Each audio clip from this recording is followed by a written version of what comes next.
आदेश का पालन करवाते हैं। ये मेरा बहुत गंभीर और जेन्युइन मुद्दा है। इस मुद्दे को लेकर के हम यहाँ ज्ञापन दे रहे हैं कि हमसे तो कह रहे हैं उच्च स्तर के अधिकारी का आदेश है।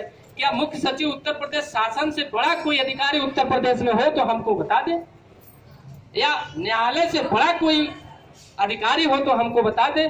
जब आप उस आदेश का पालन नहीं कर रहे हैं, हमसे करवाए जा रहे हैं, उसका पारिश्रमिक जो मिलता है बहुत अल्प मिलता है, 75 रुपया पोलियो मिलता है। और उसके बाद सबसे बड़ी विडंबना क्या है, जब हम लगातार दूसरे विभागों का काम करेंगे तो मेरे केंद्रों पर 3 से 6 वर्ष के बच्चे आते हैं। मिनी केंद्र भी है, बड़ा केंद्र भी है।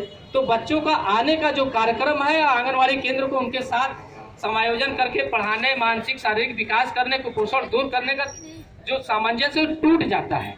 और जब टूट जाता है, आप केंद्र पर जाएंगे तो बच्चे आपको मिलेंगे नहीं। किसी के साथ, छोटे बच्चों के साथ रोज आएंगे जाएंगे बैठेंगे तो ठीक है।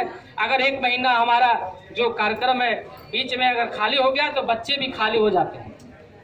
तो सारी दिक्कत हम झेलते हैं। अब कोई स्ट्रक्चर व्यवस्था आंगनवाड़ी केंद्रों में है नहीं दीदी, कोई स्ट्रक्चर संसाधन है ही नहीं।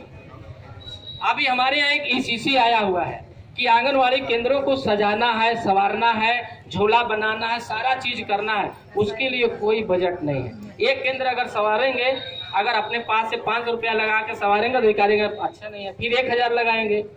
रंग पेंट सब अपने पास से करना, कोई स्थिति नहीं है। ऐसे में बदनामी किसकी होती है, काम नहीं करते हैं। स्थिति है जब मुझे कोई संसाधन नहीं दे रहे हैं, मेरी ड्यूटी दूसरे जगह लगा दे रहे हैं, साल भर में 6 महीना दूसरे जगह हम काम करते हैं, एकदम लिखा पड़ी है। अब 6 महीना हम करते हैं तो बताइए 6 महीने के रिजल्ट के हिसाब से देखिए कार्य का आकलन। अब 1 साल का आकलन करते हैं, 6 महीना काम करवा के तो रिपोर्टिंग अच्छी होगी और इसीलिए मेरी बदनामी होती है। अब बदनामी का लाभ दूसरे विभाग के लोग लेते हैं और सरकार भी कहती है कि आंगनवाड़ी कुछ करती नहीं है, जो व्यवहारिक बात हम बता रहे हैं। इसलिए हम चाहते हैं कि आंगनवाड़ी की ड्यूटी केवल ओनली बाल विकास में लगाया जाए, ताकि इनका कार्य जो है भूखे को खाना देना है। अगर भूखे को खाना एक दिन नहीं मिलेगा तो कोई भी व्यक्ति 3 दिन के अलावा चौथा दिन जीवित नहीं रह पाए, मर जाए। यहाँ 15-15 दिन, 20-20 दिन हमको दूसरे जगह, 1-1 महीना ड्यूटी दूसरे जगह, तो भूखा कुपोषण बढ़ेगा कि घटेगा? बढ़ेगा। और रिपोर्टिंग होती है, गलती यही है। तो इस संबंध में हम चाहते हैं, आपको हम दूसरी बार ज्ञापन दे रहे हैं, चाहे मेरा सौभाग्य खराब हो चाहे आपका सौभाग्य अच्छा हो, कि हम दोबारा ज्ञापन दे रहे हैं। मुझे कार्यक्रम यहाँ बहुत शांति तरीके से हम लोग इसलिए कर रहे हैं, बहुत कम संख्या बुलाए हैं। यहाँ 8000 के ऊपर मेरी स्ट्रेंथ है। एक बार अगर हम बुलाते हैं तो 5 से 7,000 लोग जुड़ जाते हैं, लेकिन मैं नहीं बुलाया था क्योंकि संदेश देना था, क्योंकि सरकार क्या कर रही है नहीं कर रही है, लेकिन जो जनपद स्तर का समस्या है उसका समाधान हो।